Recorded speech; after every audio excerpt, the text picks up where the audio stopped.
Welcome to Shukla study point. आप सभी का स्वागत है आपके अपने YouTube channel Shukla study point में। मैं शिवम शुक्ला आप सभी दोस्तों का हार्दिक स्वागत करता हूं। आज की वीडियो के माध्यम से हम लोग चर्चा करेंगे जियोग्राफी के बारे में, और जियोग्राफी से बनने वाले बहुत ही महत्वपूर्ण अति लघुत्तरीय लघुत्तरीय और दीर्घ प्रश्नों को समझने का प्रयास करेंगे। यानी कि ये लिखित टाइप के मॉडल पेपर के लिए क्लास है। महासंग्राम रिवीजन क्लास के बारे में चर्चा करूँगा। बहुत ही महत्वपूर्ण क्लास होती है महासंग्राम रिवीजन क्लास, ये सभी आप लोग जानते होंगे। बहुत ही पहले से आप लोग महासंग्राम रिवीजन क्लास के आदी हो चुके हैं, और लगातार आपके कमेंट्स भी आ रहे थे कि सर जी महासंग्राम रिवीजन क्लास आप नहीं ला रहे हो, क्या बात है। तो मैंने कहा बिल्कुल देनी चाहिए। तो बड़ी कड़ी मेहनत करने के बाद मैं ये क्लास आपके लिए लाया हूँ। थोड़ा सा गले में प्रॉब्लम है तो बोलने में थोड़ा सा उतनी एनर्जी नहीं आ पा रही है जितनी एनर्जी के साथ बेसिकली मैं पढ़ाता हूँ, ठीक है। तो महासंग्राम रिवीजन क्लास है ये भूगोल की पेपर 1 की। पेपर 1 में आपको क्या पढ़ना होता है भैया? पेपर 1 में आपको पढ़ना होता है भारत का भूगोल, ठीक है। भारत का भूगोल मतलब जियोग्राफी ऑफ इंडिया या इंडियन जियोग्राफी के बारे में आपको पढ़ना होता है। कहाँ, किस में? तो बीए के 6वें सेमेस्टर में। जब आप बीए के 6 सेमेस्टर में होते हैं तो आपको भूगोल यानी जियोग्राफी के पेपर नंबर 1 में भारत का भूगोल पढ़ना पड़ता है। तो आइए हम जानने का प्रयास करते हैं कि कौन कौन से प्रश्न आपकी परीक्षा में आ सकते हैं, ठीक है। चलें, ऐसे ही कुछ प्रश्न आपके स्क्रीन पर आएंगे और मैं इनको समझने का प्रयास करूंगा। बढ़िया प्रश्न है आपकी परीक्षा की दृष्टि से। देखिए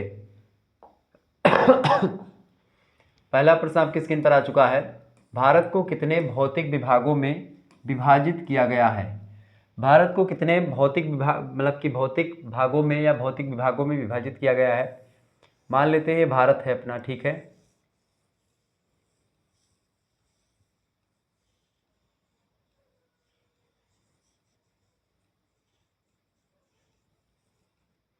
ठीक है, ये अपना भारत है। अभी मैं इसको आपको बांट दे रहा हूँ कि भाई कैसे कैसे आपको देखना है। देखिए, स्थलाकृतियों को निम्नलिखित 6 भू आकृतियों में यानी 6 भौतिक खंडों में या भौगोलिक प्रदेशों में कुछ भी आपसे पूछे, भौतिक विभागों पूछे, भौतिक प्रदेशों पूछे, या फिर आपसे पूछे भू आकृतिक खंडों में कितने में बांटा गया है, तो यही आपके 6 हैं मुख्य रूप से। पहला है आपका उत्तर का पर्वतीय पठार, मतलब उत्तर का पर्वतीय क्षेत्र। उत्तर के पर्वतीय क्षेत्र की अगर बात की जाए तो उत्तर में आपका जो पर्वतीय क्षेत्र है, ठीक है, उत्तर में जो आपका पर्वतीय क्षेत्र है, जैसे आप देखिए जम्मू कश्मीर वाला इलाका आप ले लीजिए, यहाँ से लेकर के ये आपका पूरा का पूरा एरिया, ये पूर्वोत्तर का, ठीक है, यहाँ तक ये सब आपका किसका है? ये सब आपका होता है भैया, ये सब आपका जो है पर्वतीय इलाका जो है, ये कौन सा इलाका है? ये आपका यही इलाका है। कौन सा? पर्वतीय इलाका है, ठीक है। तो इसको मैं पीले कलर से कलर कर दे रहा हूँ, ठीक है। ये पर्वतीय इलाका हो गया। दूसरा जो आपका होता है, दूसरा है सतलज का गंगा ब्रह्मपुत्र का मैदान। सतलज यानी एक नदी है, सतलज, गंगा भी एक नदी है, ब्रह्मपुत्रा भी एक नदी है। तो इसका जो मैदान है, ठीक है, गंगा सतलज ब्रह्मपुत्रा का मैदान, वो आपका इधर पड़ेगा, ठीक है, ये वाला एरिया, ये वाला एरिया पड़ेगा, ठीक है।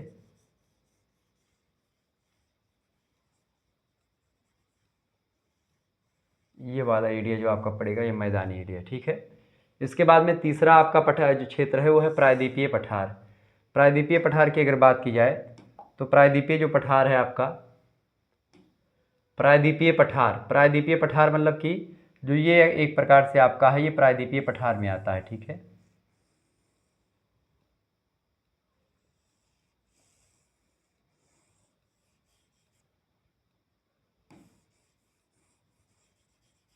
ये आपका प्रायद्वीपीय पठार वाला एरिया हो गया, ठीक है। इसके बाद में अगला आपका है भारतीय मरुस्थल। भारतीय मरुस्थल आपका पड़ेगा इधर, ये राजस्थान का एरिया और थोड़ा सा गुजरात का एरिया, ठीक है। फिर आएगा आपका तटीय मैदान। तटीय मैदान का मतलब होता है आपका जो तट के किनारे वाले एरिया हैं, जैसे कि तट के किनारे, जैसे ये यहाँ से आप देखेंगे ये तटीय मैदान आपके, ठीक है। ये आप नक्शा बना करके, अगर आपसे भौतिक प्रदेश पूछेगा, दीर्घ उत्तरीय में भी पूछेगा प्रश्न, तो आप ऐसे बता करके बताइएगा। क्योंकि मैं इसीलिए आपको मैप पर समझा रहा हूँ, ठीक है, ताकि आपको कोई दिक्कत ना हो और आसानी से आप समझ जाएं, ठीक है। तो ये हो गया आपका कौन सा, ये हो गया आपका तटीय मैदान। तटीय मैदान क्यों, तटीय मैदान इसलिए इसको कहते हैं, क्योंकि थोड़ा सा मैं आपको यहाँ पर लिखने का प्रयास करूँगा और समझाने का प्रयास करूँगा। तटीय मैदान इसलिए इसको कहते हैं भैया, क्योंकि इधर आपका है कौन सा, इधर आपका है अरब सागर। क्या है, अरब सागर ये है, ठीक है। और इधर आपका है, ठीक है, इधर क्या पड़ेगा आपका, बंगाल की खाड़ी।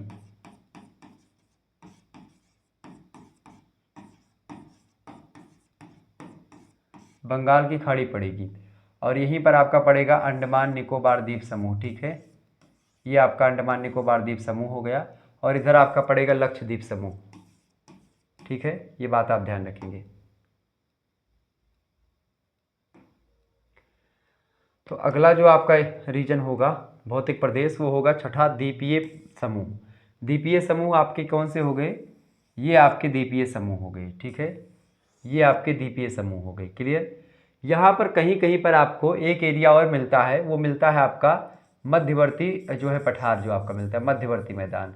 हालांकि इसको भी आप गंगा यमुना और इसको मरुस्थल वाले एरिया में, इधर वाला आपका मरुस्थल में चला जाता है अगर आप नहीं काटते हैं तो इधर वाला क्षेत्र, और आपका जो इधर वाला होता है गंगा सतलज के मैदान में चला जाता है। तो बेसिकली ये आपका भौतिक प्रदेश है। आपको समक्ष जो भारत दिख रहा है ये आपका क्या है, ये आपका भौतिक प्रदेश है। द्वीपीय प्रदेश मतलब कि द्वीप, यानी द्वीप कौन से, ये आपके लक्षद्वीप हैं। लक्षद्वीप की अगर बात की जाए बेसिकली, ये जो लक्षद्वीप आपको दिख रहा है, ये लक्षद्वीप जो है भैया, ये लक्षद्वीप जो है किससे बना हुआ है, ये मूंगे की चट्टान है। किसकी है, मूंगे की चट्टान है, ठीक है। ये बात आप ध्यान रखेंगे, मूंगे से बना हुआ है, क्लियर। ये बात आप ध्यान रखेंगे। इसके अलावा जो आपका बंगाल की खाड़ी है, तो ये सब एक प्रकार से द्वीपीय एरिया है। तो तमाम प्रकार के जो द्वीप हैं ये सब, ठीक है। तो ये आपके भौतिक प्रदेश है बेसिकली। अगर आपसे पूछेगा तो आसानी से बता पाएंगे कौन सा। पहला है उत्तर का पर्वतीय क्षेत्र, यानी ये पीला कलर वाला सतलज। फिर दूसरा आपका सतलज गंगा और ब्रह्मपुत्र का मैदान, क्योंकि आप देखेंगे सतलज ब्रह्मपुत्र नदी इधर से आती है आपकी च्योमाउंगडुंग ग्लेशियर से होते, गंगा जो है मतलब कि गंगोत्री ग्लेशियर से निकलती है, उधर से आती है, ठीक है। ऐसे सतलज नदी भी। तो इस तरीके से ये पूरा का पूरा जो ये मैदान बनता है आपका, ये वाला ये मैदान आपका पूरा बन जाता है। ये आपका सतलज गंगा का ब्रह्मपुत्र का मैदान है। प्रायद्वीपीय पठार जो आपका होता है ये बीच वाला एरिया, जो ये वाला कलर है, ठीक है। इसके अलावा भारतीय मरुस्थल में आपका ये पूरा एरिया जो है आपका भारतीय मरुस्थल के अंतर्गत आ जाता है। तटीय क्षेत्रों में आपका ये किनारे वाला जो एरिया है ये सब आपका आता है, जितने नदी से जुड़े मतलब कि जितने आपके समुद्र के किनारे से जुड़े हुए हैं। और अगला आपका है हिंद मतलब कि द्वीप समूह। द्वीप समूह आपके इधर हिंद महासागर में भी आप देखते हैं, तो ये हिंद महासागर नीचे तो तीन तरफ से घिरा हुआ है। प्रायद्वीप का मतलब क्या होता है, प्रायद्वीपीय पठार इसलिए बोलते हैं, प्रायद्वीप का मतलब होता है तीन तरफ से जल से घिरा। इधर से बंगाल खाड़ी से घिरा है, इधर से अरब सागर से घिरा है, और इधर हिंद महासागर से घिरा है, ठीक है। यहाँ पर आपका श्रीलंका पड़ता है। तो ये आपका किससे घिरा हुआ है, ये आपका तीन तरफ से जल से घिरा होने के कारण से दक्षिण भारत को प्रायद्वीपीय भारत भी कहा जाता है। तो ये आपका पहला प्रश्न, इसीलिए मैंने आपको विस्तार से बता दिया, चूंकि ये दीर्घ उत्तरीय में भी प्रश्न कई बार परीक्षा में आता है, ठीक है।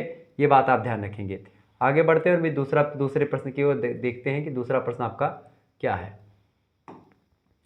दूसरा प्रश्न आपकी स्क्रीन पर आ चुका है। बंगाल की खाड़ी अफवाह क्षेत्र पर संक्षिप्त टिप्पणी लिखिए। फटाफट से आप बताने का प्रयास करेंगे। चले, तो बंगाल की खाड़ी अफवाह क्षेत्र पर देखिए, दक्षिणी भारत की अधिकांश नदियां जो होती हैं बंगाल की खाड़ी में गिरती हैं, और इसका अफवाह बहुत विस्तृत है, मतलब बहुत बड़ा है। यहाँ की प्रमुख नदियाँ खास करके दामोदर नदी बंगाल की खाड़ी में गिरती है, स्वर्ण रेखा नदी बंगाल की खाड़ी में गिरती है, ब्राह्मणी नदी, और इसके अलावा महानदी, गोदावरी, कृष्णा, भीमा, उत्तरी पेन्नार, दक्षिणी पेन्नार, कावेरी, तुंगभद्रा आदि नदियाँ, ये सब ऐसी नदियाँ हैं जो कि बंगाल की खाड़ी में जा करके गिरती हैं, ठीक है। अधिकांश नदियाँ पश्चिमी घाट पर्वत श्रेणियों से निकलती हैं और पूरब की ओर बह करके बंगाल की खाड़ी में गिरती हैं। ये नदियाँ अपने मुहानों पर डेल्टाओं का निर्माण करती हैं। तो जो नदियाँ एक प्रकार से बंगाल की खाड़ी में गिरेंगी वो डेल्टा का निर्माण करेंगी, जैसे गंगा नदी भी वहीं पर गिरती है, ठीक है। पश्चिमी घाट की अगर बात की तो पश्चिमी घाट से निकलने वाली नदियों के मार्ग में जलप्रपातों का निर्माण होता है। जलप्रपात माने होता है झरना, तो झरनों का भी निर्माण होता है, क्लियर। ये बात आप ध्यान रखेंगे। आगे बढ़ते हैं तो जल इसका जो है बहुत ज़्यादा वो है, ठीक है। अगला क्वेश्चन से यानी अफवाह क्षेत्र इसका ठीक है। तीसरा प्रश्न, कोपेन के जलवायु विभाजन के आधारों को स्पष्ट कीजिए। कोपेन एक विद्वान है, भूगोलवेत्ता है, उन्होंने जलवायु का विभाजन किया है। तो वो आधार कौन कौन से, जिन आधार पर उन्होंने जलवायु का विभाजन किया है। तो कोपेन महोदय ने जलवायु का वर्गीकरण का आधार जो है वो तापमान रहा है, टेम्परेचर और वर्षण यानी वर्षा के मासिक मानों को रखा है। यानी कि वर्षा और तापमान जो एक प्रकार से महीने दर महीने पर बदलते रहते हैं, चाहे वर्षण हो चाहे तापमान हो, उसी को आधार बनाया और उन्होंने जलवायु को 5 प्रकार से बांटा है। अंग्रेजी के पहले 5 बड़े अक्षरों से प्रदर्शित करते हैं इसको। जैसे पहला अक्षर आपका है ए कैपिटल अक्षर ए वाला जो आपका एरिया होता है वो आपका कौन सा एरिया होता है उसको थोड़ा सा जानने का प्रयास करेंगे। जो आपका ए वाला एरिया होता है ये देखेंगे, इसको थोड़ा सा मैं आपको और अच्छे तरीके से आपको समझा दूं। पहला जो जलवायु प्रदेश है वो उन्होंने ए कैपिटल ए से उसको प्रदर्शित किया, उष्ण कटिबंधीय जलवायु प्रदेश। उष्ण माने होता है गर्म, कटिबंध माने होता है एरिया जगह, ठीक है। तो उष्ण कटिबंधीय जलवायु प्रदेश यानी कि जो गर्म वाला एरिया है वो एक कैटेगरी, जहाँ सारा साल औसत मासिक तापमान जो होता है 18 डिग्री सेल्सियस तापमान से अधिक हो रहता है, उसी को उष्ण कटिबंध कहा जाता है। उष्ण कटिबंध बोले तो जैसे ये आपकी पृथ्वी है, अब इस पृथ्वी पे जो एक प्रकार से ये रेखा है आपकी विषुवत रेखा है, विषुवत रेखा के 23.5 डिग्री ऊपर और 23.5 डिग्री नीचे ये जो एरिया आपकी पड़ती है पूरी की पूरी, ये एरिया उष्ण कटिबंध के एरिया कहलाती है। यहाँ पर सूर्य हमेशा लंबवत चमकता है और जब सूर्य हमेशा लंबवत चमकता है, ठीक है, तो इसके होने से कारण से क्या होता है, सूर्य जब हमेशा लंबवत चमकता है तो हमेशा यहाँ पर जो होता है गर्मी पड़ती है, ठीक है, ये बात आप ध्यान रखेंगे। तो ये एरिया उष्ण कटिबंध का एरिया कहलाता है।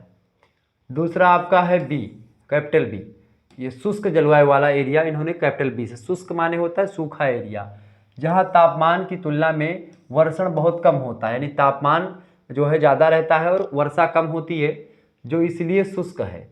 शुष्कता कम होने पर अर्ध शुष्क मरुस्थल यानी कि यस टाइप का जो मरुस्थल है ये बन जाता है और इसी कारण से जो है अधिक होने पर मरुस्थल डब्ल्यू भी हो जाए। मतलब कहने का मतलब ये है, यहाँ पर जो आपका राजस्थान वगैरह का जो एरिया है यानी शुष्क है। शुष्क माने जहाँ पर हवा जो है वो गर्म है और उस वहाँ की हवा में पानी भी नहीं रहता है। आर्द्र माने होता है हवा में पानी की मात्रा होना और शुष्क माने होता है हवा सूखी होना। तो सूखी मतलब शुष्क एरिया यानी कि शुष्क जलवायु का मतलब होता है वहाँ की हवा में भी जल नहीं है, यानी तापमान ज़्यादा है और वर्षा बहुत कम होती है, यानी कि ना के बराबर। तीसरा जो एरिया है, तीसरी जलवायु है वो गर्म कोष्ण जलवायु। गर्म कोष्ण जलवायु जो है यहाँ सबसे ठंडे महीने का औसत तापमान 18 डिग्री सेल्सियस और 3 से 3 डिग्री सेल्सियस के बीच में रहता है तापमान, वो होता है गर्म कोष्ण जलवायु। चौथा है डी वाला जो इनका है वो उसको हिम जलवायु का। हिम जलवायु मतलब ठंडी एरिया, यहाँ सबसे गर्म महीने का औसत तापमान 10 डिग्री सेल्सियस से लेकर के और अधिक सबसे ठंडे महीने का औसत तापमान जो रहता है 3 डिग्री सेल्सियस रहता है, उससे कम रहता है, ठीक है। तो ये ठंडा एरिया होता है। और ई जो उन्होंने बताया वो है बर्फीली जलवायु, जैसे आपका अंटार्कटिका वगैरह हो गया, ये सब ये ध्रुवीय इलाके जहाँ सबसे गर्म महीने का तापमान 10 डिग्री सेल्सियस से कम रहता है, तो वो एक प्रकार से एरिया। तो 5 जलवायु प्रदेशों में बांटा, उष्णकटिबंधीय जलवायु, शुष्क जलवायु, गर्म उष्ण जलवायु या गर्म कोष्ण जलवायु, हिम जलवायु और बर्फीली जलवायु, ठीक है, ध्यान रखेंगे इस बात को। आगे बढ़ते हैं अगले प्रश्न की ओर। चौथा प्रश्न आपकी स्क्रीन पर आ चुका है, फटाफट से आप लोग देखने का प्रयास करेंगे। बहुत ही महत्वपूर्ण प्रश्न है सब। भारत की मिट्टी के प्रकारों का उल्लेख कीजिए। भारत की मिट्टी की अगर प्रकार की बात करें तो भारतीय कृषि अनुसंधान परिषद, जिसको अंग्रेजी में Indian council of agriculture research बोलते हैं, शॉर्ट फॉर्म में ICR बोलते हैं। ICR ने 1986 में भारत की मिट्टियों को 8 प्रमुख तथा 27 गौड़ प्रकार की मिट्टियों में विभाजित किया, यानी बांटा है। 8 प्रमुख प्रकार की जो मिट्टियां हैं वो कौन कौन सी हैं। पहली मिट्टी आपकी होती है जलोढ़ मिट्टी, ठीक है। जलोढ़ मिट्टी जो होती है इसमें बहुत ज़्यादा उपजाऊ मिट्टी होती है, इसमें गेहूं धान खूब अच्छे तरीके से होते हैं। बेसिकली उत्तर प्रदेश या नदियों के इलाके के जो एरिया होते हैं, नदियों के जो एक प्रकार से डेल्टाई क्षेत्र होते हैं, वहाँ पर आपको इस प्रकार की मिट्टियाँ मिलेंगी। दूसरी मिट्टी है लाल और पीली मिट्टी, ये भी मिट्टी अच्छी मानी जाती है। काली मिट्टी जो होती है कपास उत्पादन के लिए बड़ी फेमस मानी जाती है और इसकी उत्पत्ति जो है वो एक प्रकार से जो है ज्वालामुखी क्रिया के द्वारा हुई है, ठीक है, ज्वालामुखी क्रिया के उपरांत जो है इसकी उत्पत्ति हुई है। और चौथी आपकी लेटेराइट मिट्टी। पांचवी है मरुस्थलीय मिट्टी, यानी कि जहाँ पर बलुई मिट्टी जिसको वो आप बोलते हैं। मरुस्थलीय मिट्टी मतलब जैसे राजस्थान वगैरह की मरुस्थल की मिट्टी। मरु माने होता है मरी हुई, स्थल माने स्थल, यानी कि ये अनुपजाऊ होती है, ठीक है, अनुपजाऊ, ठीक है। छठी होती है आपकी पर्वतीय मिट्टी, जहाँ पर चाय वाय की खेती खूब होती है। काली मिट्टी में कपास होता है। सातवां है आपका पीट तथा दलदली मिट्टी। तो इस तरीके से ये 7 मिट्टी, 8वीं मिट्टी है लवणीय एवं क्षारीय मिट्टी। तो इस तरीके से ये 8 प्रकार की मिट्टी किसने बताया है, ICAR ने बताया है। 1986 में भारत की एक प्रकार से कृषि अनुसंधान परिषद है, Indian council of agriculture research, उसने 8 प्रमुख मिट्टी के प्रकार बताए भारत में। पहली जलोढ़, दूसरी लाल और पीली मिट्टी, प्रश्न पूछेगा तो आप आसानी से लिख दीजिएगा। तीसरी है आपकी काली मिट्टी, चौथी है लेटेराइट मिट्टी, पांचवी है मरुस्थलीय मिट्टी, छठी है पर्वतीय मिट्टी और सातवीं है पीट तथा दलदली मिट्टी और आठवीं है आपकी लवणीय और क्षारीय मिट्टी। ठीक है, ध्यान रखेंगे इस बात को। आगे देखते हैं अगला प्रश्न। 5वां क्वेश्चन आपकी स्क्रीन पर आ चुका है, काली मिट्टी के बारे में टिप्पणी करें। देखिए काली मिट्टी की विशेषताएं बताइए, बहुत ही बढ़िया प्रश्न परीक्षा में आ सकता है। काली मिट्टी की विशेषताओं की अगर बात की है तो निम्नांकित है। पहली विशेषता काली मिट्टी की ये है कि लाल मतलब लावा चट्टानों के विखंडन से, लावा चट्टान जो कि लावा एक प्रकार से निकलते कहाँ से हैं, ज्वालामुखी क्रिया के द्वारा लावा का एक प्रकार से प्रादुर्भाव होता है। जब वही लावा ठंडा होता है तो चट्टानों का निर्माण हो जाता है। जब उन्हीं लावा चट्टानों का विखंडन होता है तो उन्हीं से उत्पन्न होने के कारण से इसका रंग जो है काला होता है। ठीक है, क्योंकि लावा चट्टानों से निर्मित है मिट्टी। दूसरी बात, कपास की खेती के लिए काली मिट्टी जो होती है अधिक उपयुक्त होने के कारण से इसे काली कपासी मिट्टी भी कहा जाता है। ब्लैक कॉटन सॉइल भी काली मिट्टी को कहते हैं, ये बात भी ध्यान रखेंगे। तीसरी विशेषता ये है काली मिट्टी की कि इसमें जो होता है लौह अंश, लौह अंश का मतलब होता है लौह तत्व इसमें पाया जाता है, चूना भी इसमें पाया जाता है, पोटास पाया जाता है, मैग्नीशियम जैसे तत्वों की प्रधानता काली मिट्टी में प्रायः देखने को मिलती है। इसके अलावा फास्फोरस, नाइट्रोजन और जीवांशों की मात्रा का अभाव होता है। अभाव माने कमी रहती है इसमें, यानी कि फास्फोरस, नाइट्रोजन और जीवांश इसमें बहुत कम मात्रा में मिलते हैं। इसके अलावा पांचवी विशेषता ये है काली मिट्टी की कि इस मिट्टी में अपने अंदर आर्द्रता बनाए रखने की क्षमता बहुत अधिक होती है। आर्द्रता माने जो जल धारण क्षमता है वो अधिक मात्रा में ये मिट्टी बनाए रखती है। ठीक है, अतः कपास के लिए सिंचाई की कम आवश्यकता होती है इस मिट्टी में, इसीलिए कपास बहुत अच्छा होता है यहाँ पर। ठीक है, इसके अलावा अगर आगे थोड़ा सा देखेंगे तो वर्षा ऋतु में काली मिट्टी, अगली विशेषता है कि वर्षा ऋतु में काली मिट्टी जो होती है चिपचिपी हो जाती है और शुष्क ऋतु में, दरार युक्त शुष्क ऋतु में इस मिट्टी में जुताई गुड़ाई करना कठिन हो जाता है, क्योंकि दरार युक्त हो जाती है, थोड़ा मजबूत हो जाती है। ठीक है, इसके अलावा अगली विशेषता यह है कि कपास, मूंगफली, तंबाकू, गन्ना और नींबू जाति के जो फल होते हैं जैसे नारंगी वगैरह, इसकी खेती के लिए काली मिट्टी बहुत ही अच्छी मानी जाती है, उत्तम किस्म की मानी जाती है। इसके अलावा दाल, ज्वार और बाजरा की खेती प्रायः उच्च भागों में करी जाती है, यानी कपास के अलावा भी आप देखेंगे ऐसा नहीं केवल कपास काली मिट्टी में होता है, मूंगफली, तंबाकू, गन्ना, नींबू और नारंगी, दाल, ज्वार, बाजरा, इन सभी खेती भी काली मिट्टी में की जा सकती है। आगे देखिएगा, अगला क्वेश्चन आपकी स्क्रीन पर आ चुका है। छठा क्वेश्चन आप देखेंगे, बढ़िया प्रश्न है परीक्षा की दृष्टि से आपके। प्रश्न 6वां नंबर प्रश्न है, भारत में मानसूनी वनों के क्षेत्र बताइए। भारत में मानसूनी वनों के क्षेत्र की बात करें, देखिए इस प्रकार के वन उन भागों में पाए जाते हैं जो मानसूनी वन होते हैं, जहां पर वर्षा 100 डिग्री से लेकर के 100 सेंटीमीटर से लेकर के 200 सेंटीमीटर तक होती है। ये वन ग्रीष्म ऋतु में, ग्रीष्म माने थोड़ा जो गर्म ऋतु होती है इस समय वाली, तो ग्रीष्म ऋतु में अपनी पत्तियां गिरा देते हैं, यानी पतझड़ जो होता है वही ग्रीष्म ऋतु होती है, उसमें अपनी पत्तियां गिरा देते हैं। इन्हें पतझड़ी वन भी कहते हैं इसीलिए। ठीक है, क्योंकि ये अपने पत्ते गिरा देते हैं। क्लियर। भारत में मानसूनी वनों के जो है क्षेत्र जो है निम्न क्षेत्र में मानसूनी वन पाए जाते हैं। पहला क्षेत्र है आपका उत्तरी पर्वतीय प्रदेश जो है भारत का, उत्तरी पर्वतीय प्रदेश मतलब हिमालय वाला एरिया, उसका जो निचला भाग होता है वहाँ पर आपको ऐसे वन मिलते हैं मानसूनी वन।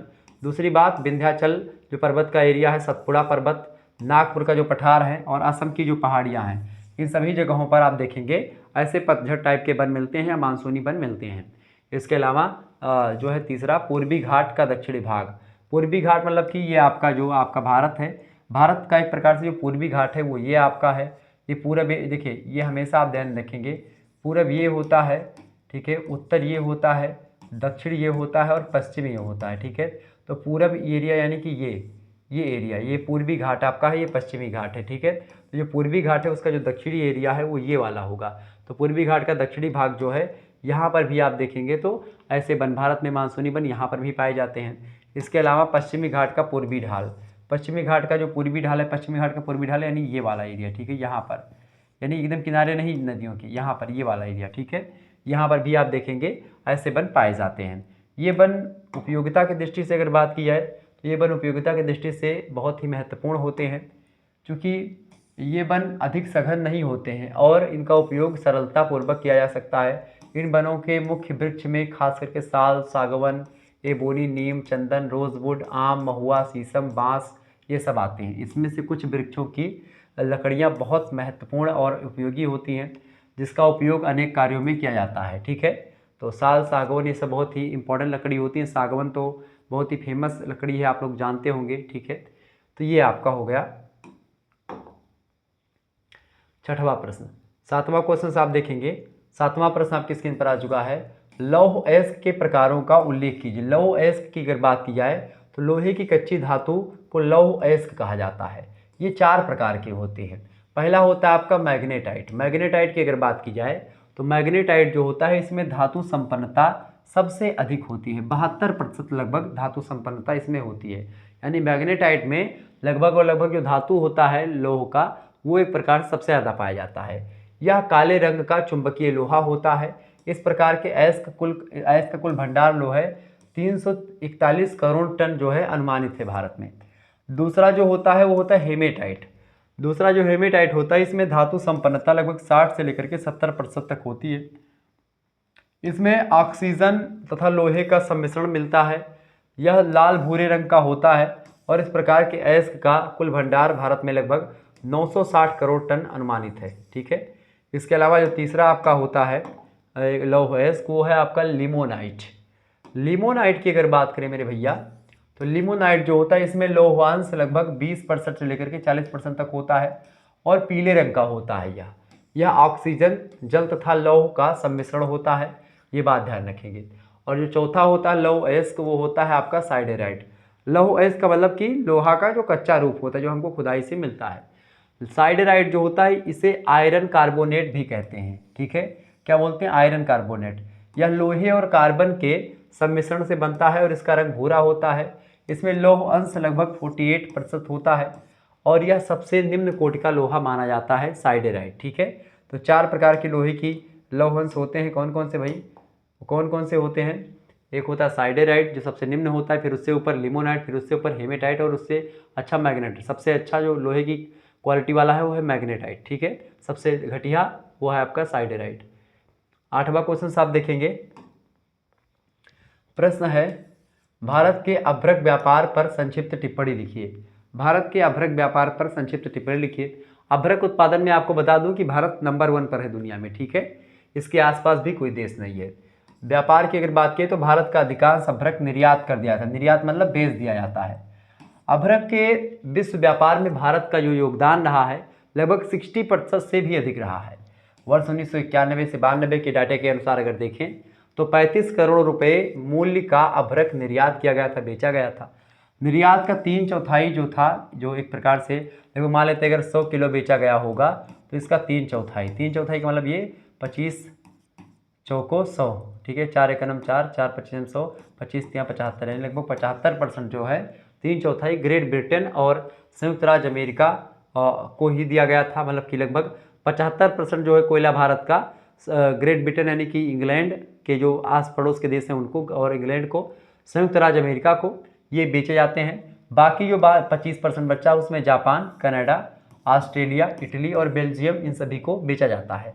ठीक है, ये बात ध्यान रखेंगे। इसके अलावा अगर आपको बताऊं तो ग्रेट ब्रिटेन ने कनाडा और ब्राज़ील से अभ्रक का आयात प्रारंभ कर दिया है, जिसका भारतीय अभ्रक की मांग पर बहुत प्रभाव पड़ा है। अभ्रक निर्यात करने वाले मुख्य पत्तन माने होता है। पत्तन माने क्या होता है? पत्तन शब्द बहुत ही इंपॉर्टेंट है। पत्तन माने होता है बंदरगाह। ठीक है, तो जो निर्यात यानी अभ्रक जहाज से जिस बंदरगाह से बेचा था, बंदरगाह वो स्थान होते हैं जहाँ पर पानी की जहाज़ें रुकती हैं, खड़ी होती हैं। एक प्रकार से बोले तो जैसे कि जो है एक स्टेशन होता है हवाई, मतलब कि पानी वाली जहाज़ के रुकने का। तो आया अभ्रक निर्यात यानी अभ्रक बेचने जो वाले जो एक जहाँ से जिस बंदरगाह से बेचे जाते हैं उनमें आपका कोलकाता बंदरगाह, चेन्नई बंदरगाह और मुंबई बंदरगाह। ठीक है, कोलकाता बंदरगाह से 80% जो है अभ्रक निर्यात किया जाता है। क्लियर, ये बात आप ध्यान रखेंगे।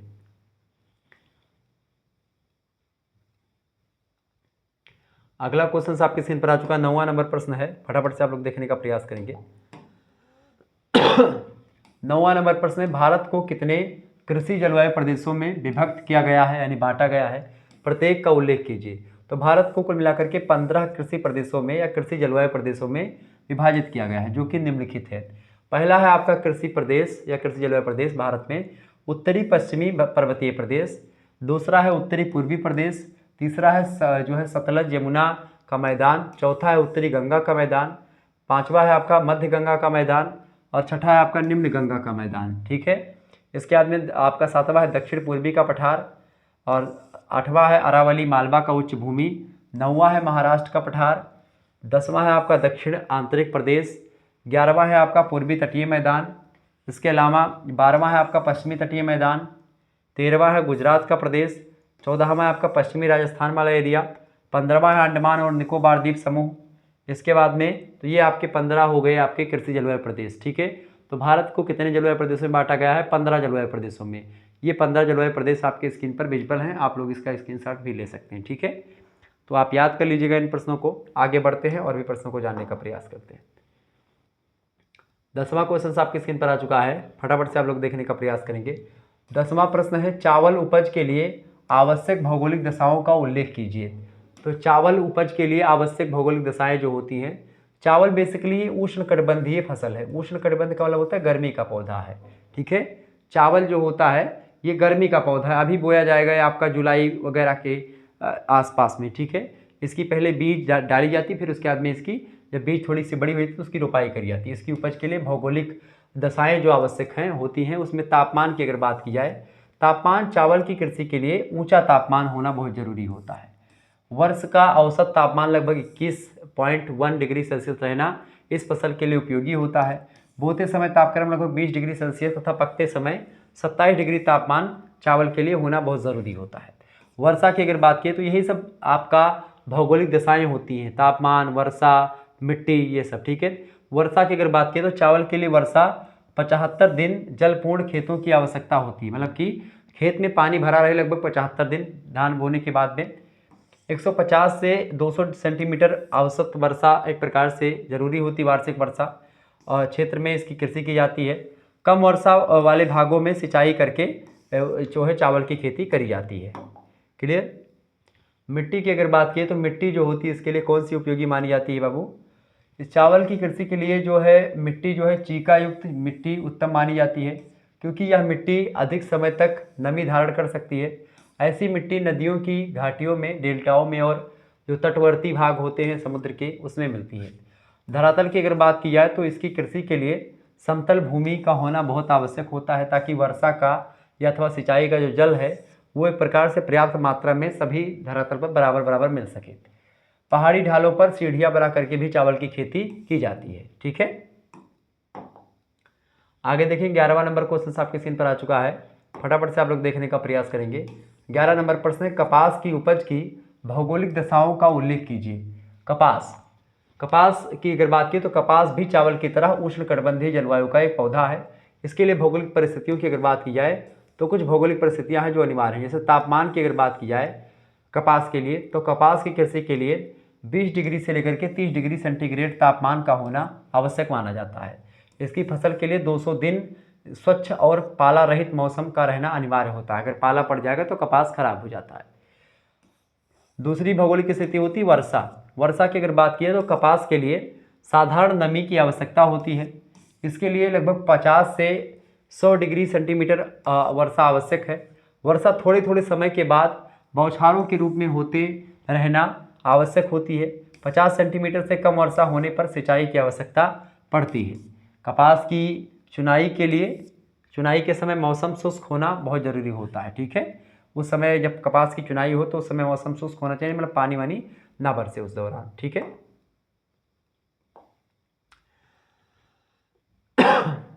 मिट्टी की अगर बात करें तो मिट्टी जो होती है लावा की काली मिट्टी अथवा भारी दोमट मिट्टी कपास के लिए उपयुक्त मानी जाती है। मिट्टी में चूने का अंश अधिक होना चाहिए, इसीलिए दक्षिण भारत की जो काली मिट्टी है वो कपास के लिए बहुत ही परफेक्ट मानी जाती है, क्योंकि वहाँ पर ये सारी जो सिचुएशंस हैं वो जो है पूरी हो जाती हैं। अगला क्वेश्चन आप देखेंगे 12वां नंबर प्रश्न है भारत में सूती वस्त्र के उत्पादन और व्यापार पर टिप्पणी कीजिए। बताएं। ऐसे ही प्रश्न आपकी परीक्षा में पूछे जाएंगे, ये सब ध्यान रखेंगे, प्रश्न बहुत ही महत्वपूर्ण है। भारत में सूती वस्त्र के उत्पादन और व्यापार पर टिप्पणी कीजिए। तो भारतीय मिलों में लट्ठा, छींट, साड़ियाँ, पोपलीन, क्रेप, ट्वीड, धोतियाँ, चादरें, मलमल, वायल, डोरिया, कमीज, पैंट और कोट के उपयुक्त कपड़े, ड्रिल, खाकी, सैंडल, सेटल और गवर्डीन, इसके अलावा कार्डुराय, सूती कपड़ा बनाया जाता है। ये एक प्रकार से भारतीय सूती वस्त्र से, कपास से। अब अधिकांश मिलें जो है कपास के साथ साथ विविध कृत्रिम रेशे मिला करके धागा या टेरिकॉट, जैसे टेरिकॉट, टेरी वूल, टेरी सिल्क, इन सभी का प्रयोग करने लगी हैं। इसका प्रचलन भी सभी भागों में तेजी से बढ़ता जा रहा है। पहले कपास की ही मतलब कपास ही उपयुक्त माना जाता था, लेकिन आजकल तमाम प्रकार के कपास में तमाम प्रकार के जो मनुष्य निर्मित या मानव निर्मित जो रेशे हैं, देखिए रेशे कई प्रकार के होते हैं। प्राकृतिक रेशे होते हैं, कृत्रिम रेशे होते हैं। प्राकृतिक रेशे होते हैं, एक जानवर रेशे होते हैं, जंतुओं से जो बनते हैं, जैसे भेड़ के बाल हो गए उनसे, या और जंतुओं के बाल, और कुछ पौधों से मिलते हैं जिसको आप वनस्पतिक रेशे बोलते हैं। तो ये वनस्पतिक रेशा में आता है, ठीक, कपास। भारत जो है सूती कपड़ा व सिलसिले मतलब वह सिले सिलाए कपड़ों की निर्यात करता है। वर्ष 1998 और 99 में देखें तो सूती धागे व कपड़े का निर्यात लगभग 11,069 करोड़ का तथा बने बनाए कपड़े की निर्यात लगभग 13,698 करोड़ रुपए का रहा है भारत का। यानी भारत सूती वस्त्र के उत्पादन और व्यापार में बढ़िया स्थान रखता है, ठीक है। आगे देखेंगे 13वां क्वेश्चन आपकी स्क्रीन पर आ चुका है। भारत के प्रमुख बड़े औद्योगिक प्रदेशों का उल्लेख कीजिए। बहुत ही बढ़िया प्रश्न है। नियोजित विकास नीति के बावजूद स्थानीयकरण की विशेष सुविधा के कारण से उद्योगों का विकास विशेष प्रदेशों में हुआ है। भारत के बड़े औद्योगिक प्रदेशों में निम्नलिखित प्रदेशों का नाम शामिल है। जैसे पहला जो औद्योगिक प्रदेश है वो है मुंबई, पुणे, अहमदाबाद औद्योगिक प्रदेश। कौन सा? मुंबई, पुणे, अहमदाबाद औद्योगिक प्रदेश। दूसरा आपका सबसे बड़ा औद्योगिक प्रदेश है वो है कोलकाता, हुगली औद्योगिक प्रदेश। तीसरा है बंगलोर, चेन्नई, मदुरै, कोयम्बटूर औद्योगिक प्रदेश। चौथा है अहमदाबाद, बड़ोदरा औद्योगिक प्रदेश। पांचवा है छोटा नागपुर औद्योगिक प्रदेश। छठा है विशाखापट्टनम औद्योगिक प्रदेश। सातवां है गुड़गांव, दिल्ली, मेरठ औद्योगिक प्रदेश। और आठवां आपका है तिरुवनंतपुरम औद्योगिक प्रदेश। तो ये आपके 8 औद्योगिक प्रदेश हैं जो बड़े भारत के बड़े औद्योगिक प्रदेशों में शामिल हैं, ठीक है। कौन कौन से? मुंबई, पुणे, अहमदाबाद औद्योगिक प्रदेश, कोलकाता, हुगली औद्योगिक प्रदेश, बंगलोर, चेन्नई, मदुरै, कोयम्बटूर औद्योगिक प्रदेश, अहमदाबाद, बड़ोदरा औद्योगिक प्रदेश, छोटा नागपुर औद्योगिक प्रदेश, विशाखापट्टनम औद्योगिक प्रदेश, गुड़गांव, दिल्ली, मेरठ औद्योगिक प्रदेश और तिरुवनंतपुरम औद्योगिक प्रदेश, ठीक है। ध्यान रखेंगे इस बात को। आगे बढ़ते हैं। 14 नंबर क्वेश्चन आपकी स्क्रीन पर आ चुका है। बहुत ही जबरदस्त प्रश्न है। 14 नंबर प्रश्न है, छोटा नागपुर का औद्योगिक प्रदेश जो है इस पर संक्षिप्त टिप्पणी कीजिए। तो यह औद्योगिक प्रदेश जो है छोटा नागपुर का, ये झारखंड, छत्तीसगढ़, उड़ीसा और पश्चिम बंगाल तक फैला हुआ है। छोटा नागपुर का पठार, यहाँ पर आप देखेंगे इस क्षेत्र के विकास का आधार यहाँ पाई जाने वाली खनिज संपदा है। यहाँ पर बहुत ज़्यादा खनिज संपदा पाई जाती है। दामोदर घाटी का कोयला तथा झारखंड एवं उड़ीसा में पाया जाने वाला जो उत्तम जाति का लौह अयस्क है, ये मुख्य खनिज यहाँ का है जो एक दूसरे के निकट ही पाए जाते हैं। इसलिए इस क्षेत्र को भारत का रूर कहा जाता है। रूर जो है, रूर की अगर बात की तो रूर जर्मनी का एक प्रदेश है जहाँ पर एक प्रकार से लौह अयस्क और कोयला बहुत ज़्यादा पाया जाता है। छोटा नागपुर के पठार में भी खनिज संपदा की दृष्टि से जो स्थान जर्मनी में रूर का है वही स्थान भारत में छोटे नागपुर के पठार का, इसीलिए इसको भारत का रूर कहा जाता है, ठीक है। कोयले, लौह अयस्क तथा अन्य खनिजों के पास पास पाए जाने के कारण ही इस प्रदेश में भारी उद्योगों को लगाने की सुविधा मिली है या हुई है। जमशेदपुर, बर्नपुर, कुल्टी, दुर्गापुर, बोकारो, राउरकेला, ये सब लौह और इस्पात के फैक्ट्री हैं बड़े बड़े। तो ये 5 बड़े एकीकृत कारखाने जो हैं इसी प्रदेश में स्थित हैं, छोटा नागपुर के पठार के एरिया में ही। कौन कौन से? जमशेदपुर, बर्नपुर, कुल्टी, दुर्गापुर, बोकारो और राउरकेला, ये सब लौह इस्पात के कारखाने हैं बड़े बड़े। ये सब छोटा नागपुर के पठार के आसपास ही जो है बने हैं। इसके अतिरिक्त यहाँ के अन्य भारी उद्योग इंजीनियरिंग, मशीनरी उपकरण, उर्वरक, सीमेंट, कागज, रेल के इंजन और बिजली के भारी सामान हैं। इसके अलावा रांची, धनबाद और इसके अलावा चाईबासा, सिंदरी, हजारीबाग, जमशेदपुर, बोकारो, राउरकेला, दुर्गापुर, आसनसोल, ठीक है, आसनसोल, इसके अलावा डालमिया नगर, इस प्रदेश के प्रमुख औद्योगिक नगर शामिल हैं, ठीक है। ये सब छोटे नगर हैं, उतने बड़े नहीं जितने 8 वो बताए थे हमने। 15वां क्वेश्चन से आपकी स्क्रीन पर, भारत के लघु औद्योगिक प्रदेशों का वर्णन कीजिए। तो बड़े 5 औद्योगिक प्रदेश, मतलब 8 औद्योगिक प्रदेश मैंने आपको बताए, लेकिन लघु माने छोटे, उद्योग वाले प्रदेश जो है भारत में छोटे भी औद्योगिक प्रदेश हैं, जिसमें आपका पहला नाम आता है कानपुर लखनऊ औद्योगिक प्रदेश, ठीक है, उत्तर प्रदेश में। दूसरा आपका है इंदौर उज्जैन प्रदेश। तीसरा है आपका नागपुर वर्धा औद्योगिक प्रदेश। चौथा है भिलाई जबलपुर बिलासपुर औद्योगिक प्रदेश, मध्य प्रदेश वाला। अगला है आपका लुधियाना जालंधर औद्योगिक प्रदेश।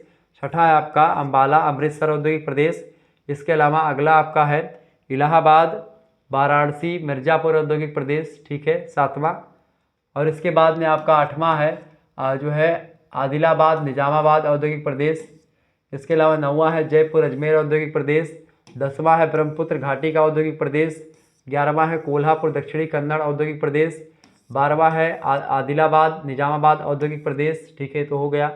और 13वां है आपका भोजपुर मुंगेर औद्योगिक प्रदेश। तो ये आपके 12 औद्योगिक प्रदेश जो हैं ये लघु औद्योगिक प्रदेश से, छोटे औद्योगिक प्रदेश हैं भारत के। अगला क्वेश्चन आप देखेंगे,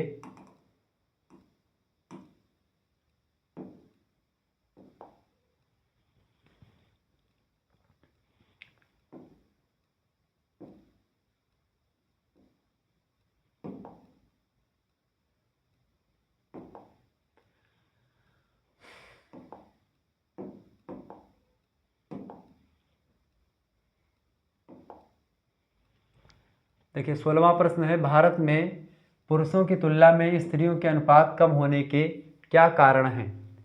भारत में चूंकि पुरुष जो हैं वो ज़्यादा हैं, जैसे भारत में पुरुष हैं 1000 अगर, ठीक है, प्रति 1000 पुरुषों पर 943 महिलाएं जो हैं, ये 2013 की मतलब 2011 की जो जनगणना हुई है उस जनगणना में बताया गया कि 1000 प्रति 1000 पुरुष पर 943 महिलाएं पाई जाती हैं, ठीक है। तो इसका कारण कई है, चूंकि विकसित राष्ट्रों में पुरुषों की तुलना में स्त्रियों का अनुपात अधिक है। इसके विपरीत भारत में पुरुषों की तुलना में स्त्रियों का अनुपात कम है और यह निरंतर कम होता जा रहा है। इसके प्रमुख कारण हैं निम्नलिखित। पहला कारण है आपका स्त्रियों की शादी कम उम्र में हो जाती है, उन्हें बार बार मातृत्व का बोझ उठाना पड़ता है, ठीक है, और जिसके कारण से उनकी मृत्यु दर में वृद्धि हो जाती है। कभी कभी क्या होता है कि मृत्यु दर का बोझ उठाते उठाते, यानी कि बच्चा पेट में होता है, इस दौरान बहुत सारी दिक्कतें आती है, बीमारी फैलती है, इस दौरान बहुत सारी महिलाएं जल्दी मर जाती है, यानी कि मृत्यु दर महिलाओं की पुरुषों की से ज़्यादा तेज है। दूसरी बात, गर्भपात को कानूनी स्वीकृति मिलने तथा शिशु के लिंग निर्धारण परीक्षण के कारण भी स्त्री शिशुओं की कानूनी हत्या में वृद्धि हुई है। क्योंकि क्या हुआ है, जब गर्भपात को बढ़ावा मिला तो लोगों को जब पता चलता है कि भाई लड़की है ये, हालांकि अब गैर कानूनी सिद्ध कर दिया गया है, मतलब कि इसको अब कानूनी तौर पर नहीं देखा जा रहा है, तो जब क्या होता है कि भाई पता चलता है कि भाई लड़की है पेट में, तो उसको लोग मार देते हैं, या एक प्रकार से स्त्री को नहीं देखना चाहते हैं। लड़कियों के बारे में एक नकारात्मक दृष्टिकोण समाज में फैला हुआ है भारत में। अब धीरे धीरे करके सोशल मीडिया के आ जाने से ये थोड़ा सा कम हुआ है। अगला प्रश्न है, बढ़ते हुए दहेज के अभिशाप ने स्त्री शिशु को जन्म लेने से पूर्व ही उसे मार डालने के लिए माता पिता को प्रेरित किया है, ये भी एक कारण रहा है।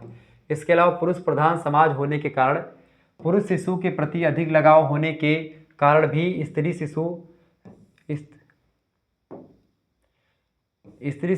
दर आंशिक रूप से, इसका कारण यह भी है कि देश में लड़कियों को बोझ और लड़कों को बुढ़ापे का सहारा माना जाता है, परंतु वर्तमान शिक्षित परिवारों में इस सोच के प्रति नज़रिया जो है धीरे धीरे बदलने लगा है और लगभग बदल चुका है, ठीक है।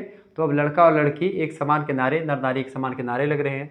लड़कियां हमारी जो है लड़कों से एक कदम आगे चल रही हैं। देखिए अगला प्रश्न है, प्रसव काल में लड़कियों की मृत्यु अधिक होने लगी है, तो इस कारण से भी एक प्रकार से लड़कियां भारत में कम हैं। इसके अलावा अगला कारण हो सकता है कि भारत में रूढ़िवादी लोग लड़कियों की परवरिश करते समय विशेष देखभाल नहीं करते हैं, परिणाम स्वरूप अल्पकाल में ही उनकी मृत्यु हो जाती है और उनका प्रतिशत जो है अधिक हो जाता है। किंतु आधुनिक शिक्षित परिवार समाज में इस मनोवृत्ति में परिवर्तन दिखाई देने लगा है, ठीक है। 17 नंबर क्वेश्चन से, भारतीय मिट्टियों की प्रमुख समस्याओं का उल्लेख कीजिए। भारतीय मिट्टियों की क्या समस्याएं हैं उनके बारे में बताएं। देखिए मिट्टी एक अति महत्वपूर्ण प्राकृतिक संसाधन है।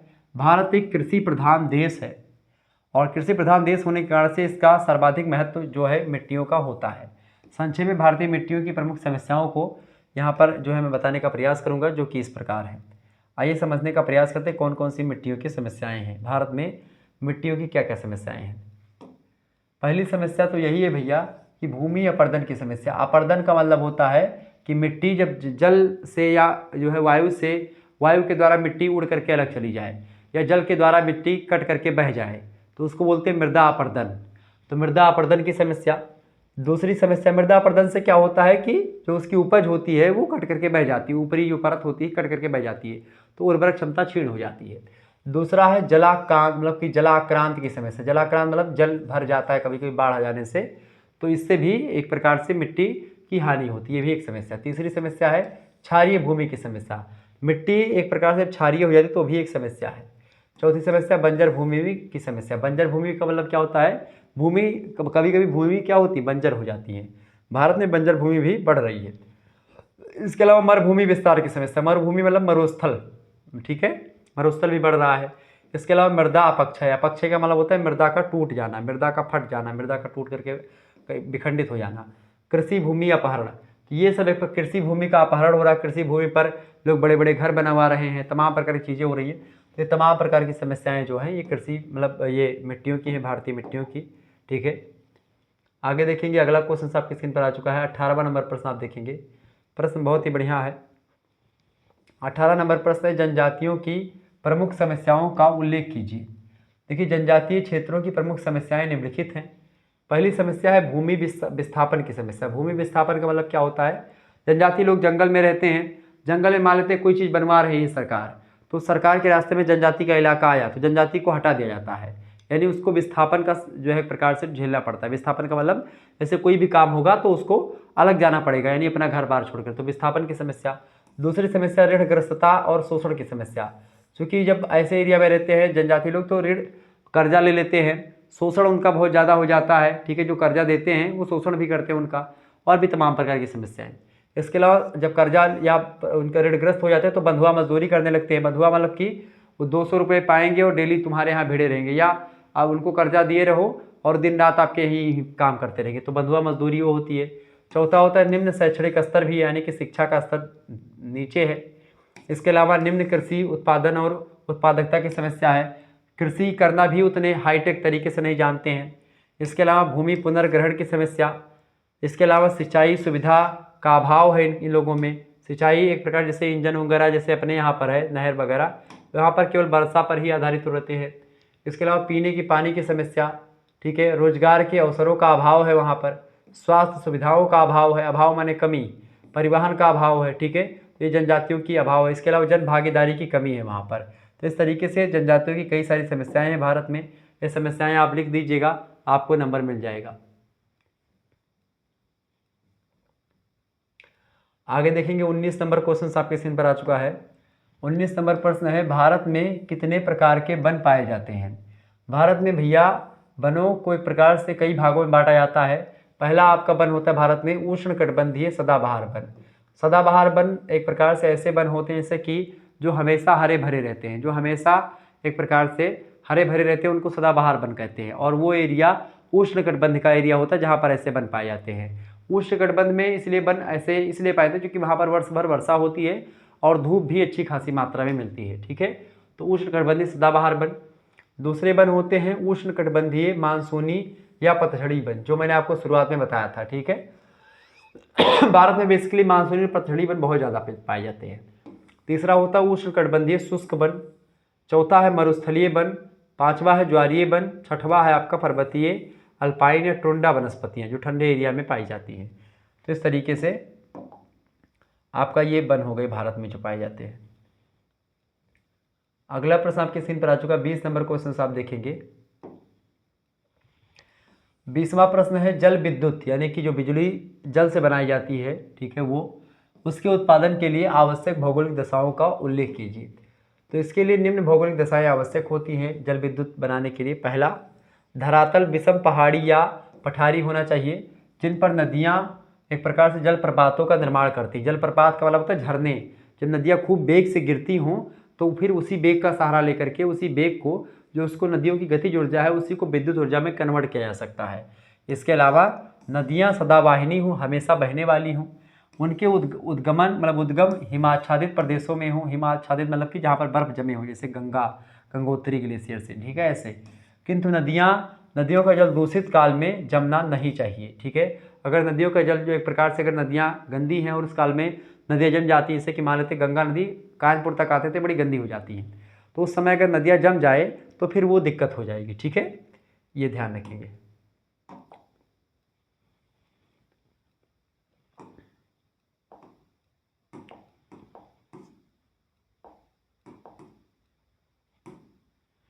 तीसरा आपका है नदियों के जल में रेत यानी कि बालू और मिट्टी अधिक नहीं होनी चाहिए। इससे क्या होता है, मशीनों को हानि होती है जो बिजली बनाने वाली होती है। इसके अलावा चौथा, नदियों की जलराशि का उपयोग विद्युत उत्पादन, सिंचाई व अन्य कार्यों में भी जो है एक प्रकार से भी हो तो योजना पर लागत व्यय जो होती है कम पड़ती है। यानी इसीलिए आप देखते हैं जो बांध वाँध बनाए जाते हैं वो केवल बिजली बनाने के लिए नहीं बनाए जाते हैं, वो बहुउद्देशीय परियोजनाएं होती हैं। इसके अलावा जल शक्ति उत्पादन के निकट ही खपत केंद्र भी होने चाहिए।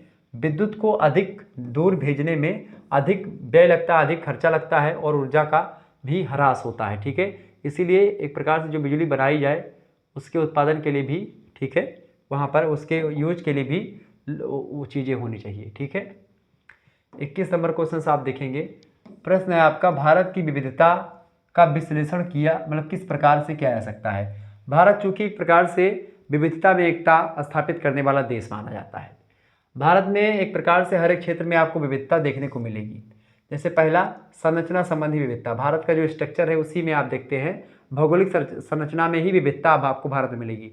एक तरफ ऊंचे ऊंचे पहाड़ हैं, दूसरी तरफ गहरी गहरी घाटियाँ हैं। आप देखेंगे समुद्र भी है भारत में, नदियाँ भी हैं, सागर भी है। इसके अलावा भारत में पठार है, पर्वत भी है, ठीक है, बड़े बड़े मैदान भी हैं, डेल्टाई क्षेत्र भी हैं। तो ये सब है, यानी विविधता, संरचना संबंधी विविधता खूब है। उच्चावचन संबंधी विविधता भी है, ठीक है, यानी ये भी उच्चावचन यानी यही पर्वत पठार ये सब होता है। जल प्रवाह संबंधी विविधता है, जल प्रवाह मतलब कि नदी मतलब कि बहने वाले जो एक प्रकार से होते हैं वो। जलवायु संबंधी विविधता है, कहीं पर ठंडी एरिया, कहीं पर गर्मी है, कहीं पर उष्ण कटिबंध है, कहीं पर आर्द्र है, कहीं पर ऐसे जलवायु शुष्क है। वनस्पति संबंधी विविधता, वनस्पतियाँ भी अलग अलग पाई जाती हैं भारत में। मृदा अलग अलग तरीके से आप देखते हैं 8 प्रकार की जो मिट्टियाँ जो वो बताए हैं उन्होंने ICR ने, ठीक है। इसके अलावा और तमाम प्रकार की मिट्टियों के बारे में बताया गया है। इसके अलावा जलवायु की आवश्यकता संबंधी विविधता भी भारत में बहुत ज़्यादा है। कृषि संबंधी विविधता आप देखते हैं हर एक क्षेत्र में अलग अलग प्रकार की कृषि भी की जाती है। खनिज संपदा बहुत ज़्यादा पाई जाती है भारत में, तो खनिज संबंधी विविधता भी है। इसके अलावा ऊर्जा के स्रोत संबंधी विविधता है, ऊर्जा के स्रोत भी बहुत सारे अलग अलग क्षेत्रों में अलग अलग पाए जाते हैं। इसके अलावा औद्योगिक विविधता है, उद्योग भी अलग अलग क्षेत्रों में अलग अलग होते हैं। संस्कृतियाँ बहुत सारी भारत में आप देखते हैं, कई सारे कल्चर भारत में हैं, चाहे आप जो है कई सारे धर्म हैं, धार्मिक विविधता, सांस्कृतिक विविधता, ठीक है। इसके अलावा जनसांख्यिकीय संबंधी विविधता, कहीं पर जनसंख्या आप देखेंगे राजस्थान के एरिया में कम होंगी, वहीं पर आप देखेंगे यूपी के एरिया में बहुत ज़्यादा जनसंख्या पाई जाती है, सघन और विरल जनसंख्या। इसके अलावा आवागमन के साधन संबंधी भी विविधता, भारत में कई प्रकार के आवागमन के साधन भी आपको मौजूद दिखेंगे, ठीक है। अगला प्रश्न 22 नंबर क्वेश्चन आप देखेंगे, भारतीय जलवायु को प्रभावित करने वाले कारकों का उल्लेख कीजिए। तो भारतीय जलवायु को प्रभावित करने वाले कारकों को 2 भागों में विभाजित किया गया है। पहला आपका स्थिति और उच्चावच संबंधी कारक, इसमें आपका अक्षांश आता है स्थिति और उच्चावच में, हिमालय पर्वत आता है आपका, जल और स्थल का वितरण, समुद्र तल से ऊंचाई और समुद्र से दूरी, और इसके अलावा उच्चावचन, ये सब आपका आता है किससे भाई, ये सब आपका आता है भारतीय जलवायु को प्रभावित करने वाले कारक ये सब होते हैं। ये पहला कारक है। दूसरा कारक आपका होता है वायु दाब और पवन संबंधी कारक, ठीक है, ये बात आप ध्यान रखेंगे। 23 नंबर प्रश्न है, अणु शक्ति वाले प्रमुख खनिजों का उल्लेख कीजिए। तो अणु शक्ति वाले प्रमुख खनिजों में आपका यूरेनियम सबसे महत्वपूर्ण है। इसके अलावा जो है जिरकन और थोरियम और जो है इल्मेनाइट, ग्रेफाइट और बेरिलियम, ये सब एक प्रकार से अणु शक्ति वाले प्रमुख खनिज हैं, ठीक है, ध्यान रखेंगे। आगे देखते हैं, अगला क्वेश्चन आपकी स्क्रीन पर आ चुका है। 24 नंबर प्रश्न आपकी स्क्रीन पर आ चुका है, फटाफट से आप वीडियो को लाइक और शेयर कर दीजिएगा। 24 नंबर प्रश्न है, भारत में पाई जाने वाली प्रमुख खनिज पेटियों या मेखलाओं का उल्लेख कीजिए।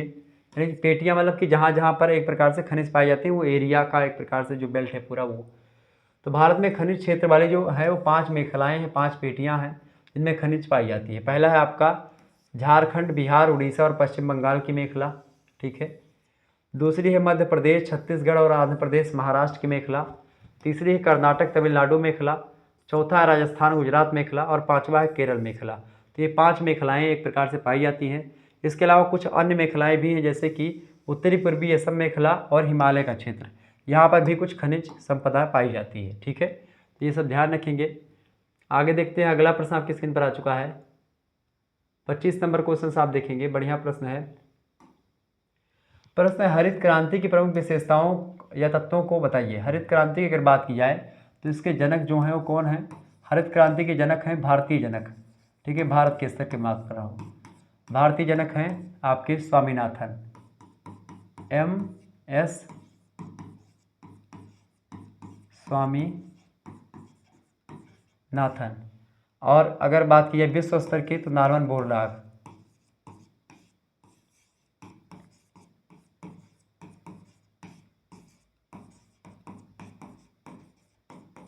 Norman Borlaug. जो भारत में हरित क्रांति आई थी 1967-68 में आई थी, ये बात ध्यान रखेंगे।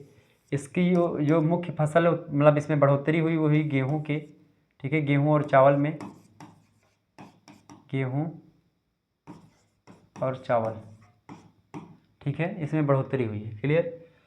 तो हरित क्रांति कई कारणों से आई, जिसके कई सारे तत्व हैं, जैसे कि पहला है आपका अधिक उपज देने वाले बीजों का प्रयोग होने लगा। इसके अलावा उर्वरकों का अधिक प्रयोग होने लगा, सिंचाई की सुविधा का विकास हुआ, कीटनाशक औषधियों का प्रयोग किया जाने लगा, आधुनिक कृषि यंत्रों का प्रयोग होने लगा, बहुफसली कृषि पद्धति का विकास हुआ, एक ही साल में 2-2 फसलें उत्पादित की जाने लगी। इसके अलावा ऋण सुविधाओं का विकास हुआ। इसके अलावा मृदा परीक्षण, भू संरक्षण, ये सभी एक प्रकार से चीज़ें होने लगी। ये जो है एक प्रकार से हरित क्रांति का ही प्रभाव रहा। इसके अलावा फसलों की कीमत निर्धारित हो गई, तो इसके कारण से हरित क्रांति का ये सब प्रभाव बड़ा अच्छा रहा। 26 नंबर प्रश्न, नगरीकरण से उत्पन्न समस्याओं का उल्लेख कीजिए। नगरीकरण से निम्नलिखित समस्याएं उत्पन्न हो रही हैं आजकल, जैसे कि नगरों का अनियोजित विस्तार हो रहा है। ठीक है, नगरों का क्या हो रहा है भैया? अनियोजित विस्तार हो रहा है। नगर जो है इधर उधर फैल रहे हैं।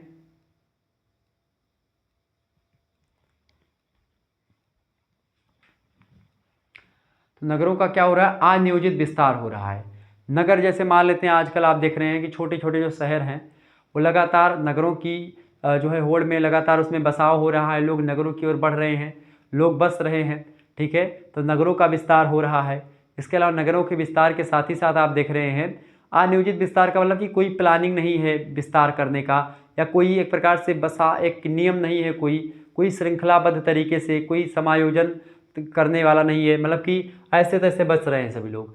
सबसे बड़ी समस्या नगरों का अनियोजित विस्तार, यानी कि बिना नियोजन के, यानी बिना प्लानिंग के नगर बस रहे हैं, बिना प्लानिंग के सभी लोग बस रहे हैं। ठीक है, दूसरी समस्या है भैया, दूसरी समस्या बेरोजगारी की समस्या। आप देखेंगे नगरों में भी बेरोजगारी समस्या फैली हुई है। गाँव में तो बेरोजगारी की समस्या खूब ज़्यादा है ही, इसके अलावा नगरों में बहुत ज़्यादा बेरोजगारी की समस्या लगातार बढ़ रही है। ठीक है, क्योंकि जनसंख्या खूब ज़्यादा बढ़ रही है, सब लोग गाँव के भी नगरों में जा रहे हैं, ऐसे में बेरोजगारी लगातार बढ़ रही। तो बेरोजगारी की समस्या ये दूसरी समस्या है नगरीकरण से उत्पन्न। नगरीकरण का मतलब क्या होता है? नगरीकरण का मतलब नगरीकरण होता कैसे, इसको मैं आपको समझा दूं। जैसे मान लेते हैं कोई एरिया में सबसे पहले क्या होगा? उद्योगीकरण। एक होता है औद्योगिकरण। ठीक है, औद्योगिकरण, और एक होता है नगरीकरण। ठीक है, तो औद्योगिकरण का परिणाम ही होता है नगरीकरण। ठीक है, औद्योगिकरण के द्वारा ही नगरीकरण होता है। कैसे? मान लेते हैं अंबानी जी आए और एक यहाँ पर फैक्ट्री स्थापित कर दे। ठीक है, अब यहाँ पर फैक्ट्री स्थापित हो गई, अभी फैक्ट्री बन गई है भाई। अब इस फैक्ट्री के में क्या होंगे? काम करने के लिए विभिन्न एरिया से आदमी आएंगे। कहाँ से आएंगे? काम करने वाले जो होंगे अलग अलग एरिया से लोग आएंगे। मान लेते हैं यहाँ से कोई व्यक्ति आएगा काम करने। ठीक है, यहाँ पर काम करेगा। फिर यहाँ से कोई व्यक्ति आएगा काम करने, यहाँ से। फिर यहाँ से कोई व्यक्ति काम करने यहाँ पर आएगा, यहाँ से आएगा। तो काम करने के लिए बहुत सारे एरिया से लोग जो है आते रहेंगे। ठीक है, तो अलग अलग स्थान से लोग काम करने के लिए यहाँ पर आएंगे। ठीक है, तो क्या होगा? यहाँ पर मतलब कोई बसाव नहीं था, कोई जनसंख्या यहाँ पर नहीं थी, लेकिन यहाँ पर क्या हुआ? एक बढ़िया सा क्या बना दिया गया? एक फैक्ट्री खोल दी गई। अब ये फैक्ट्री खोल दी गई, इस फैक्ट्री से एक प्रकार से रिलेटेड और भी जो तमाम प्रकार के मटेरियल हैं, जो रॉ मटेरियल है इस फैक्ट्री से रिलेटेड, और मान लेते कोई फैक्ट्री यहाँ पर स्थापित की गई, तो उससे रिलेटेड रॉ मटेरियल यहाँ पर भी बनने लगा। यहाँ पर इसके छोटे कारखाने कोई खुल गए, यहाँ पर और छोटा कारखाना खुल गया, यहाँ पर और कोई छोटा कारखाना खुल गया, जो कि इसी से रिलेटेड है, इसी की पूर्ति के लिए खोली गई है। ठीक है, यहाँ पर क्या होंगे, इस फैक्ट्री में काम करने के लिए लोग आएंगे, यहाँ पर बसेंगे, तो यहाँ पर बिल्डिंग वगैरह बनने लगेंगी। धीरे धीरे करके यहाँ पर क्या हो जाएगा, बिल्डिंग बनेगी, तो यहाँ पर लोग बसने लगेंगे। यहाँ पर लोग रहेंगे तो उनके माता पिता भी आ जाएंगे, उनके बच्चे भी होंगे, तो वो सब यहीं पर रहने लगेंगे। फिर और एक आध फैक्ट्री सोचेगी कि भाई यहाँ पर अंबानी ने खोल दिया, टाटा सोचेगी, टाटा जी सोचेंगे, टाटा बिरला कि हम भी खोल दें। ऐसे लोग मतलब कि और भी जो है कंपनी वाले की विदेशी कंपनी सोचेंगे भाई कि हम भी यहाँ पर डाल दें। तो फिर क्या होंगे, यहाँ पर उद्योगों का विकास होता जाएगा, और उद्योगों के विकास के परिणाम स्वरूप क्या हो जाएगा, जैसे जैसे उद्योग बढ़ते जाएंगे ऐसे ऐसे क्या होगा, नगर जो होंगे ऑटोमेटिक बढ़ते जाएंगे। वहाँ पर लोग एक प्रकार जमा होते जाएंगे, लोगों इकट्ठा होते जाएंगे, और लोगों का एक प्रकार से इस तरीके से जमावड़ा होता जाएगा। अलग अलग संस्कृति के लोग, अलग अलग धर्म के, अलग अलग सभ्यता के, अलग अलग भौगोलिक क्षेत्र के लोग जो होंगे इकट्ठा एक स्थान पर आकर के बस जाएंगे, और उनका उद्देश्य क्या होगा, यहाँ पर आकर के पैसा कमाना। तो ये नगरीकरण जो होता है किसके कारण से हुआ, औद्योगिकरण के परिणाम स्वरूप ही हुआ। ठीक है, तो इसीलिए औद्योगिकरण जो होता है वो नगरीकरण को एक प्रकार से बढ़ावा देता है। तो बेरोजगारी की समस्या एक प्रकार से ये भी एक समस्या नगरीकरण से उत्पन्न हो गई है। इसके अलावा अगला है आपका भीड़ भाड़ का जाम, मतलब भीड़ भाड़ व जाम की समस्या।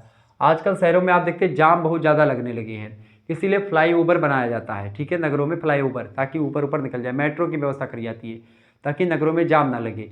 अच्छा, बेरोजगारी है, अच्छा बेरोजगारी आपको देखनी किसी शहर की, तो आप वहाँ पर चला रहे जो ऑटो रिक्शा वाले हैं उनसे देख सकते हैं। क्योंकि आप शहरों में आप देखेंगे हर एक सेकंड में या 10 सेकंड में आप देखते हैं एक ऑटो रिक्शा हर एक शहर में आपको निकलेगा। आप जब से बैटरी वाला रिक्शा चल गया तब से बैटरी वाले रिक्शे और पेट्रोल वाले रिक्शे, डीजल वाले, सीएनजी वाले, सब आप देखते हैं शहरों में खूब ज़्यादा चलने लगे हैं। तो इससे क्या हो रहा है कि शहरों में गाड़ियाँ कम, रिक्शे ज़्यादा चलने लगे हैं। ठीक है, लोग कम है, रिक्शे ज़्यादा हैं, तो ये भीड़ भाड़ वाले एरिया में और जाम और ज़्यादा बढ़ने लगा है। इसके अलावा गंदी बस्तियों की समस्या होती है। जब यहाँ पर फैक्ट्री किराने सभी लोग बस जाएंगे तो उसका कोई जो है एक प्रकार से इससे आवास विकास शहरों में होते हैं, तो वहाँ पर तो नियोजन होता है। लेकिन अब क्या हो रहा है कि भाई अगर वैसे बस गए तो झोपड़पट्टी में तो नालियाँ उसी में बहेंगी, नाली बहेगी, उसी में फैक्ट्री का पानी बहेगा, ऐसे तमाम प्रकार की चीज़ें होगी, तो गंदी बस्तियों का निर्माण होगा। पर्यावरण प्रदूषण की समस्या उत्पन्न होगी, पर्यावरण प्रदूषित होगा। स्वच्छ पेयजल की समस्या भी उत्पन्न होगी। ठीक है, स्वच्छ पेयजल नहीं उपलब्ध हो पाएगा, क्योंकि जब इस तरीके से गंदी बस्तियों का निर्माण होगा तो स्वच्छ पेयजल नहीं उपस्थित हो पाएगा। ठीक है, तो गंदी बस्तियों की समस्या, इसके अलावा पर्यावरण प्रदूषित हो जाएगा, स्वच्छ पेयजल एक प्रकार से नहीं मिल पाएगा। ठीक है, ये बात भी ध्यान रखेंगे। इसके अलावा सीवेज की समस्या, सीवेज की भी एक समस्या उत्पन्न हो जाएगी नगरीकरण से। इसके अलावा नगरीकरण से अपशिष्ट पदार्थों की समस्या। अवशिष्ट पदार्थ मतलब होते हैं आपके जो एक प्रकार से कूड़ा होता है। ठीक है, आप देखते हैं गाँव वगैरह में कूड़ा वूड़ा बहुत कम होता है, शहरों में कूड़ा बहुत ज़्यादा होता है।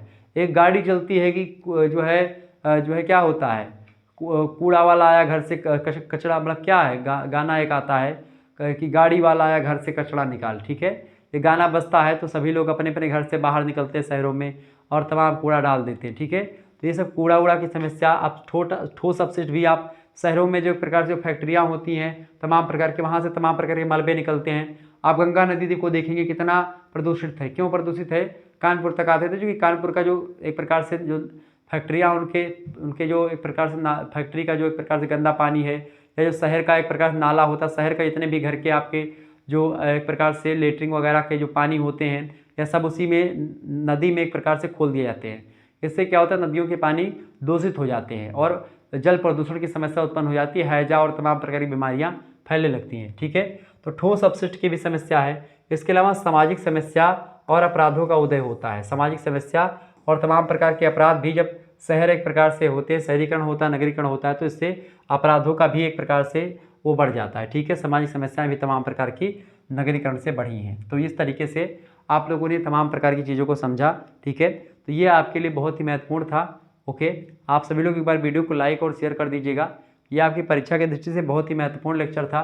तो इसमें आप लोगों ने लगभग बहुत सारे प्रश्नों को समझ लिया जो कि आपकी परीक्षा की दृष्टि से बहुत महत्वपूर्ण थे। तो ये आपका चाहे जो है आप किसी विश्वविद्यालय से हों, वीर बहादुर सिंह पूर्वांचल विश्वविद्यालय में आप पढ़ रहे हों, राम मनोहर लोहिया अवध विश्वविद्यालय में पढ़ रहे हों, या फिर आप किसी और विश्वविद्यालय से संबंधित किसी भी कॉलेज में पढ़ रहे हैं जिनकी परीक्षा आपकी जो है लिखित होती है, तो उन सभी के लिए बहुत ही महत्वपूर्ण होगा। ठीक है, ये आपके सभी विश्वविद्यालय, प्रोफेसर रज्जू भैया हो, जन्या चंद्रशेखर बलिया विश्वविद्यालय हो, ठीक है, या लखनऊ विश्वविद्यालय हो, सभी के लिए बहुत ही महत्वपूर्ण है, ये बात आप ध्यान रखेंगे। तो फिर इसमें आपने क्या पढ़ा, आपने जो है इसमें महासंग्राम वीडियो में क्या पढ़ा, आज की वीडियो के माध्यम से भौतिक भूगोल के बारे में आप लोगों ने जाना, सॉरी भारत के भूगोल के बारे में आपने जाना। भूगोल का पेपर 1 BA 6 सेमेस्टर का ये लेक्चर है, ठीक है। तो बहुत बहुत धन्यवाद आप सभी का हमारे साथ जुड़ने के लिए। इसी प्रकार से अपना प्यार हमेशा बनाए रखेंगे। वीडियो को लाइक और चैनल को सब्सक्राइब कर दीजिएगा। एक बात और यहीं पर आपको बताना चाहूँगा, एक बात क्या है कि अगर आप जो है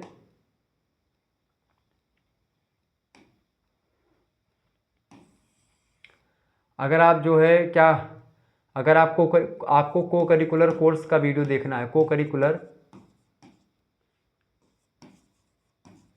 करिकुलर से रिलेटेड वीडियो देखनी है, तो आप को करिकुलर मास्टर यूट्यूब चैनल को, को करिकुलर मास्टर, ठीक है, यूट्यूब चैनल को आप सब्सक्राइब कर लीजिएगा। इस चैनल पर आपको बता दूं कि आपके यूनिवर्सिटी से रिलेटेड को करिकुलर, यानी कि को करिकुलर में आपका 6 सेमेस्टर में अगर आप हैं तो communication skill and personality development आपको पढ़ना पड़ेगा, तो इसकी कई वीडियोज़ आपको वहाँ पर मिल जाएंगी, ठीक है। तो को करिकुलर की वीडियोज़ आप लोग जो है देख सकते हैं इस चैनल पर, ठीक है। ध्यान रखें, को करिकुलर मास्टर पर, इसकी लिंक मैं डिस्क्रिप्शन बॉक्स में भी दे दूंगा और आप लोग जो है देख लीजिएगा, ठीक है, सर्च करके। क्लियर, ध्यान रखेंगे। चलिए फिर मिलते हैं हम नेक्स्ट वीडियो में, तब तक के लिए जय हिंद जय भारत। आप सभी का बहुत बहुत धन्यवाद हमारे साथ जुड़ने के लिए। वीडियो को लाइक और चैनल को सब्सक्राइब कर दीजिएगा सभी दोस्त, ठीक है। धन्यवाद, बहुत बहुत धन्यवाद आप सभी का।